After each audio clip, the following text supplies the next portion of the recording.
It's Monday, December the 14th, 2020. Welcome to the reading of the Record Courier. My name is Pam. We will begin with the area deaths.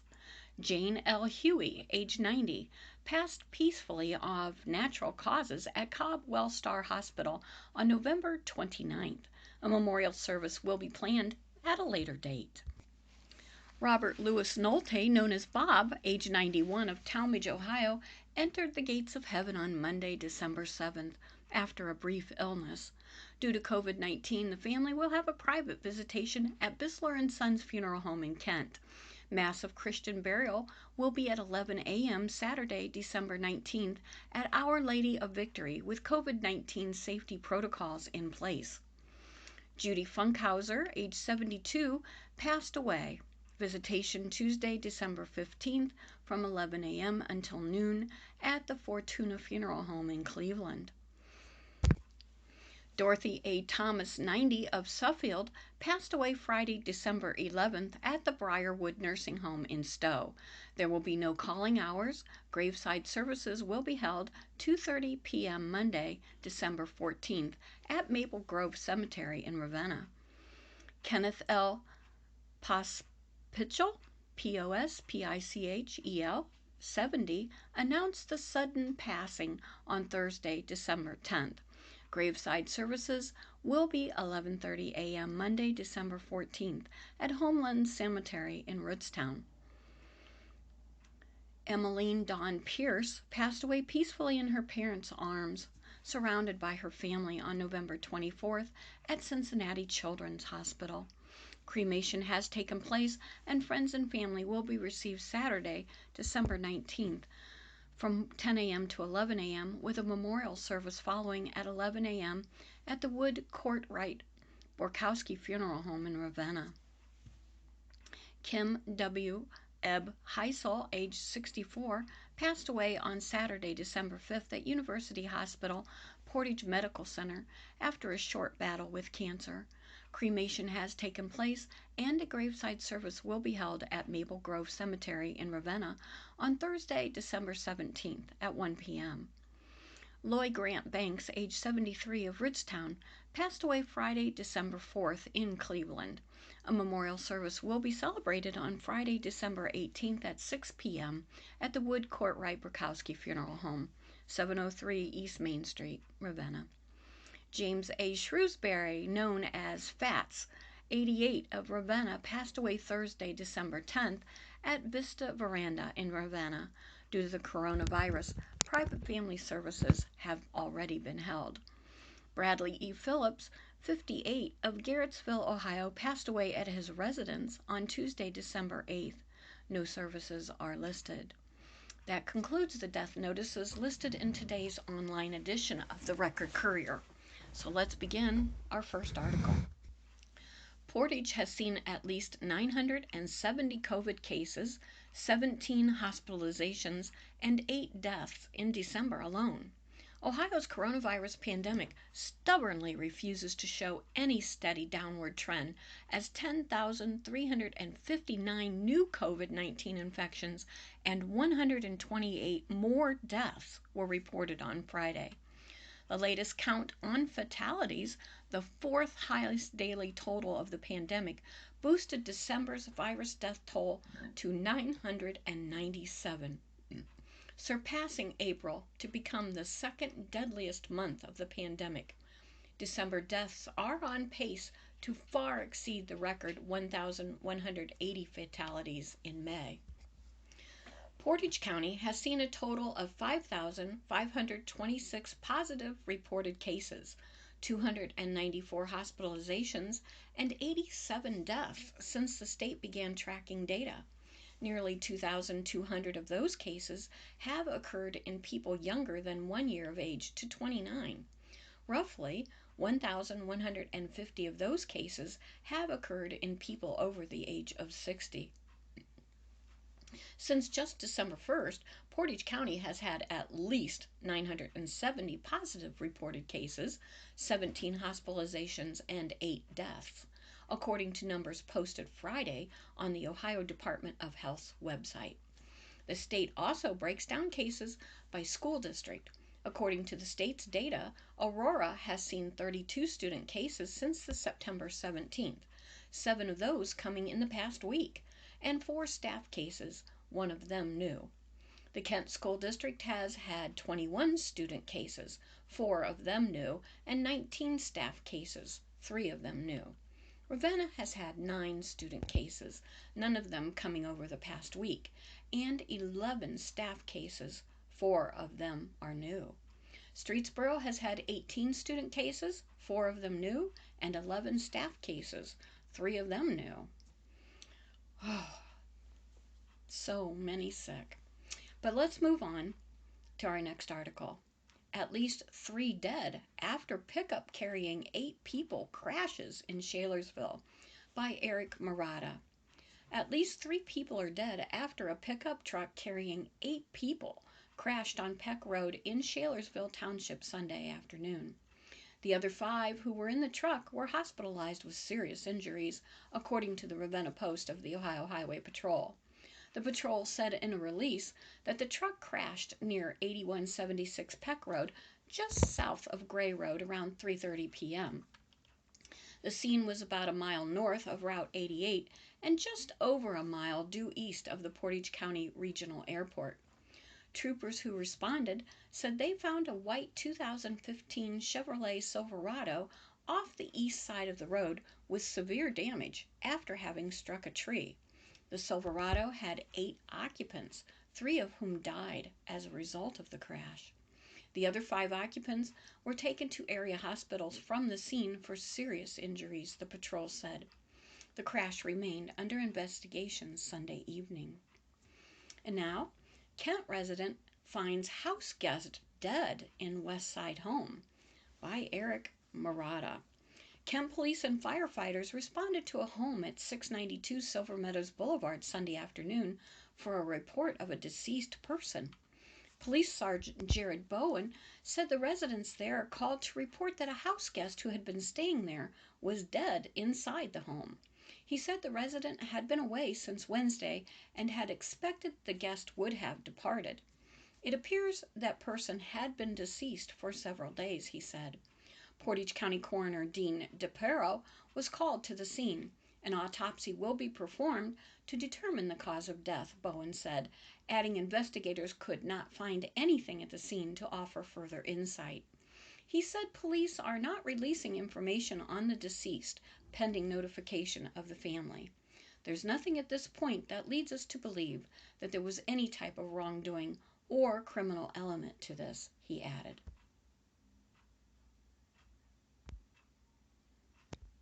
Up next, Streetsboro to introduce online bill pay in January, by Caitlin McGarvey. Streetsboro residents will soon be able to pay city utility bills and make other payments online. The city is eyeing about $22,392 in federal CARES Act funds to pay for setting up and offering the service, which was proposed to City Council by Finance Director Jenny Ezere. Streetsboro Councilman Mike Lampa said implementing online bill pay began with a very aggressive timeline because, to be eligible for CARES Act funding, it has to be in place by the end of the year. The city is hoping to launch its new website on December 23rd. However, it will be unable to accept any online payments until after January 1.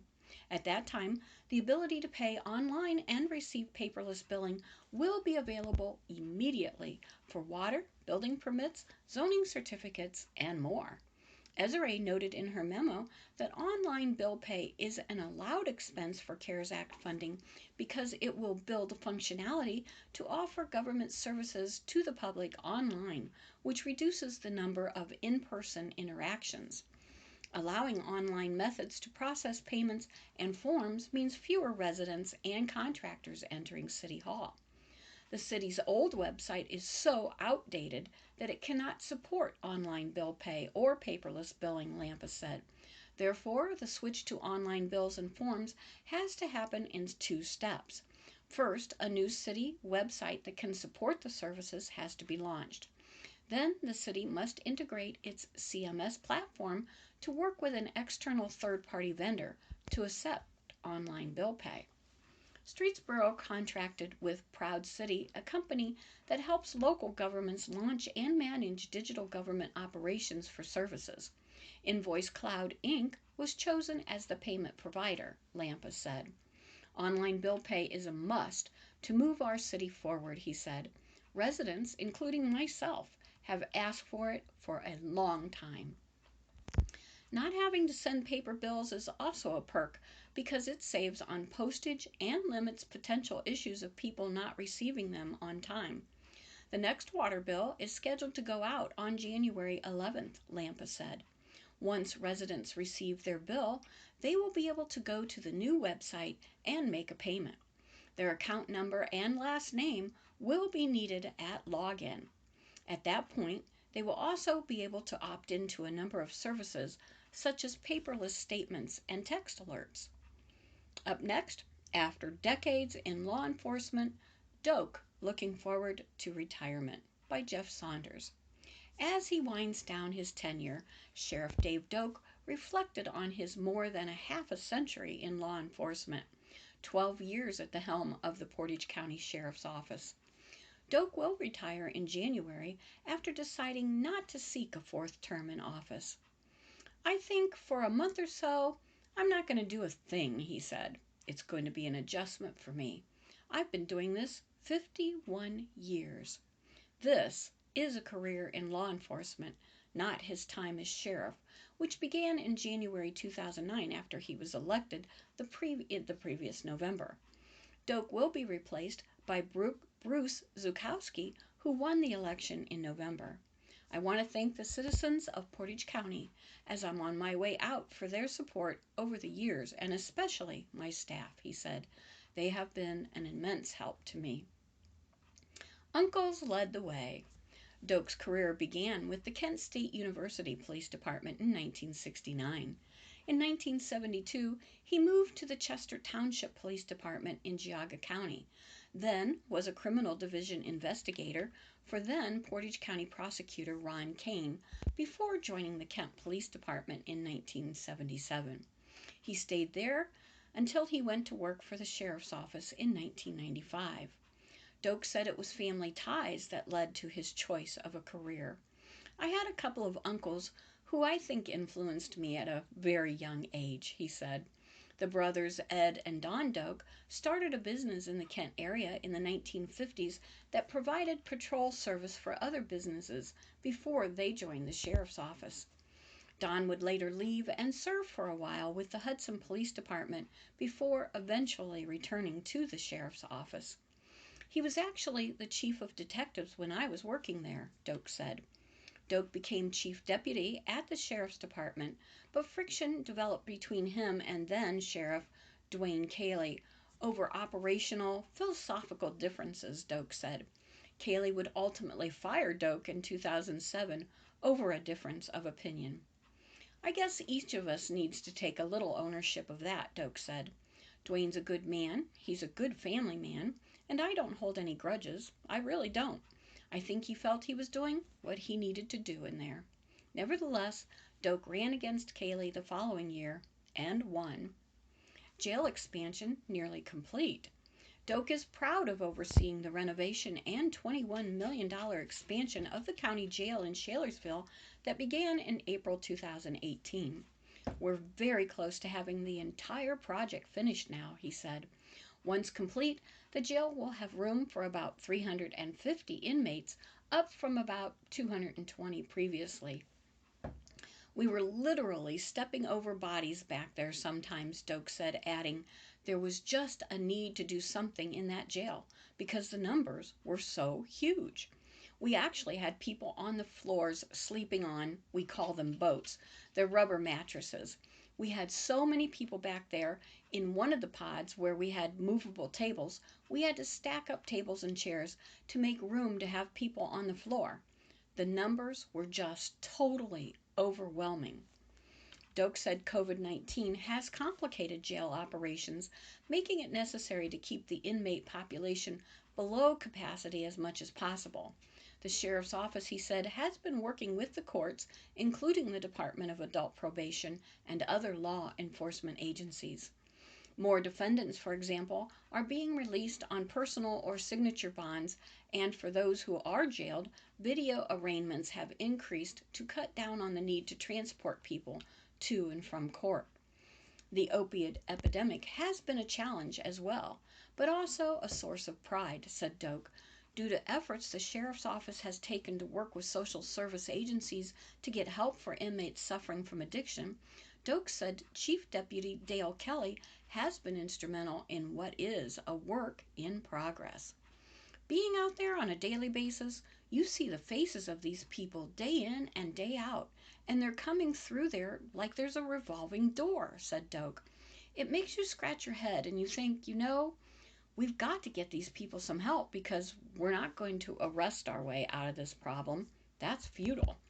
Doak said there are probably things that could have been done better.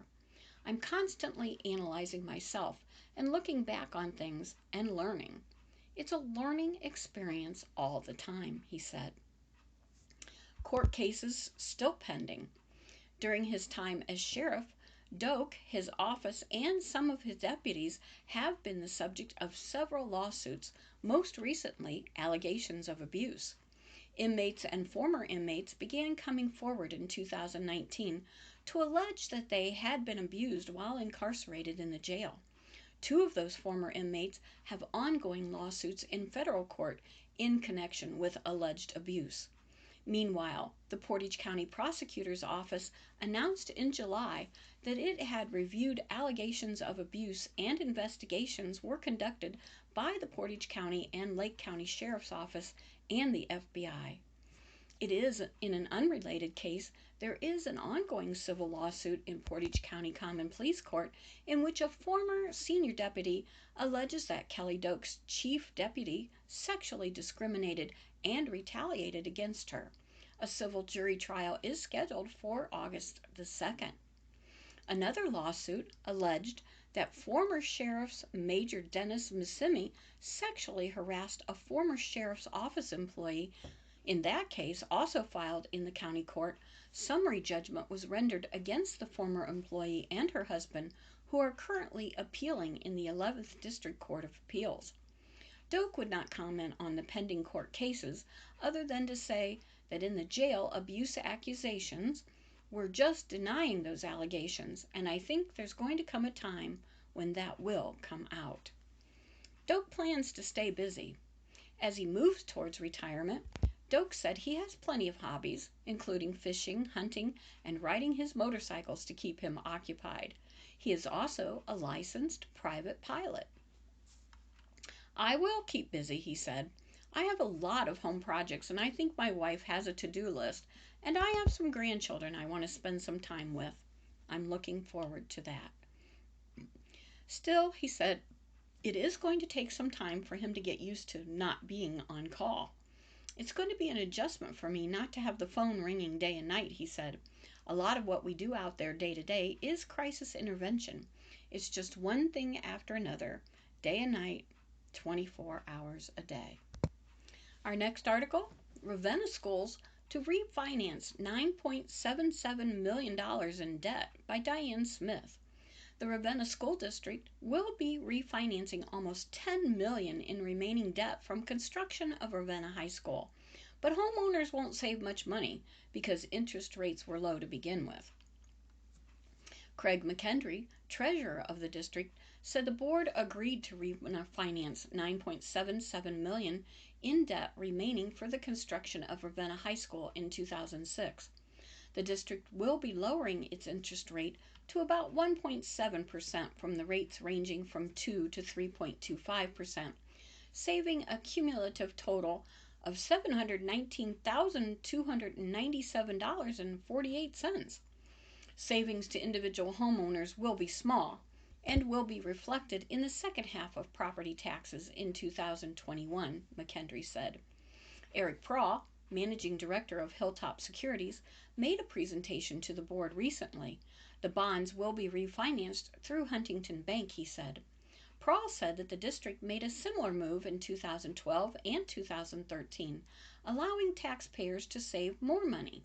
This move, he said, will allow them to save a little more. The rates are already extremely low, but we were able to get them even lower, he said. A series of bonds for the school construction are eligible for the refinancing, he said. McKendry said many school districts are taking advantage of historically low interest rates, which allow for savings on bond issues. They're keeping rates low to prevent against inflationary measures, he said. And now, a seller's market in Portage County real estate by Bob Gagins. Fueled by low interest rates and scant existing inventory, the area real estate market has heated up, and it's a seller's bonanza. Area real estate agents say they haven't seen anything like this since the real estate bubble in 2007 or longer. I've never seen it like this in the 35 years I've been doing this, said Jack Cole, owner of Jack Cole Realty in Ravenna. Interest rates, agents said, are at a historic lows around 2.25 to 2.5, making it a cheap time for would-be homeowners to buy if they can avoid a bidding war for a home. For consumers, the tight housing market with just days to find and make offers on homes makes it a tricky time to enter the market, said Elsie Sayre, a broker with Coldwell Banker Schmidt Realty in Streetsboro. The only way you're going to make out is if you sell and don't buy, she said. Kent real estate agent Carol Foote of Cutler Real Estate said she has personal experience with trying to buy in the market in Asheville, North Carolina, where her daughter recently made an offer on a home. She bought a house with 1 day on the market, and there are 3 backup contracts, she said. That's the market across the nation. She said the industry helped keep the economy running during the spring as the countries emerged from various COVID-19 shutdowns. Real estate has led a lot of the recovery coming out of the original COVID shutdown, says Foote. We were considered essential. People needed houses. Over the past year, prices are up as well, based on MLS data supplied by Sayre and Cindy Mustafa of Keller Williams. Average price for October 2020 were $223,880, up from $181,124 in 2019. Prices were up every month in 2020 compared with 2019, according to the MLS data. Foote said time on the market can be measured in days in some cases. What I'm seeing out there is in our area of the world, we still see record low inventory, especially for price points $250,000 and under. We're seeing days on the market for listings at some of the shortest times in history since we've been tracking this stuff, she said. John and Kelly Penza look over a bedroom with their daughter Harper. Leah Babb, who covers areas west of Akron for Coldwell Banker Schmidt families of companies, said the inventory of existing homes is small. To only have 1 month of inventory, that's why things are crazy, she said. Adding a normal inventory might last 3 to 4 months. We have lots of buyers. We're getting 20 offers on a property. It's ridiculous. According to Sayre's MLS data, the average number of days on the market this year is 75. But Foote said that figure doesn't really paint a clear picture because some real estate agents leave homes on the market during the closing process so they can take backup offers. When houses do hit the market, there are typically multiple offers in 1 or 2 days, and usually above the listing price, said Cole. Cindy Mustafa of Keller Williams said the current market feels like a real estate bubble. We haven't seen activity like this since the collapse of 2007, she said. How much better can it get? I don't know. But she did say there have been more defaults on auto loans and more cases of forbearance in real estate, which she says may indicate the housing market could slow down soon. However, she also said National Association of Realtors chief economist and senior vice president of research Lawrence Yun recently predicted 2021 would likely continue to be good for real estate. Foote said she doesn't believe there's a real estate bubble. None of the economic pundits would say this is a bubble, she says, adding the hot market is predicted to continue in 2021. I think real estate goes on cycles. We all know it's not going to continue like this. When that change happens, I don't think any of us can predict accurately.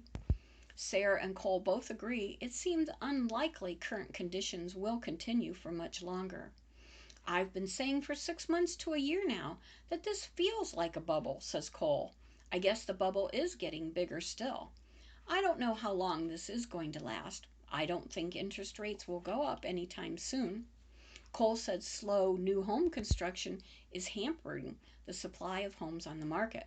Some of that is due to supply chain issues driving up building material costs, but it's hard to tell whether a normal supply chain for materials ultimately would bring the house market back into balance. And last up, Ravenna Planners to Meet by Diane Smith. The Ravenna Planning Commission will meet at 6:30 on Tuesday. Hummel Construction will be presenting a plan to extend the outdoor patio of the English Pub at 320 East Main Street and build a roof over the patio. And now, Portage County Crime Reports. Crime reports are a sampling of incidences responded to by local law enforcement agencies. They are not intended to be all inclusive. In Kent, Angelo A. Dowdle, 33 of Cleveland, was charged on Friday with a fifth-degree felony receiving stolen property after he allegedly found to be in possession of a stolen 2019 Ford Explorer. In Mogador, an Akron man, 36, was charged with first-degree misdemeanor assault after he allegedly struck the manager of a North Cleveland Avenue restaurant during an argument on Wednesday, then shoved the manager backward, causing a computer to get knocked over.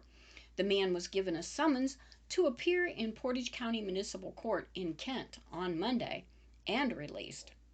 In Ravenna, Brandon J. Weitzel, 32, of Page Street, was charged with fifth-degree felony assault after he allegedly bit a correction officer on the hand at the Portage County Jail on Thursday. Weitzel was also charged with a fourth-degree misdemeanor domestic violence after a relative reported feeling threatened by him at her Ravenna home on Wednesday. Weitzel was arraigned Friday in Portage County Municipal Court in Ravenna and ordered held on a 10% of $10,000 with the condition that he be tested for communicable disease before release. In Streetsboro, a man, 26, last known address in Ravenna, was charged on Friday with first-degree misdemeanor theft stemming from an allegation that he walked out of a Singletary Drive store without paying for numerous merchandise items totaling nearly $900 in value that were concealed in a backpack and a large plastic storage container on November 24th. The man was issued a summons to appear in Portage County Municipal Court in Ravenna on January 5th. Well, friends, that concludes the Monday reading of the Record Courier for December 14th. My name is Pam. Please stay safe until we're here together again.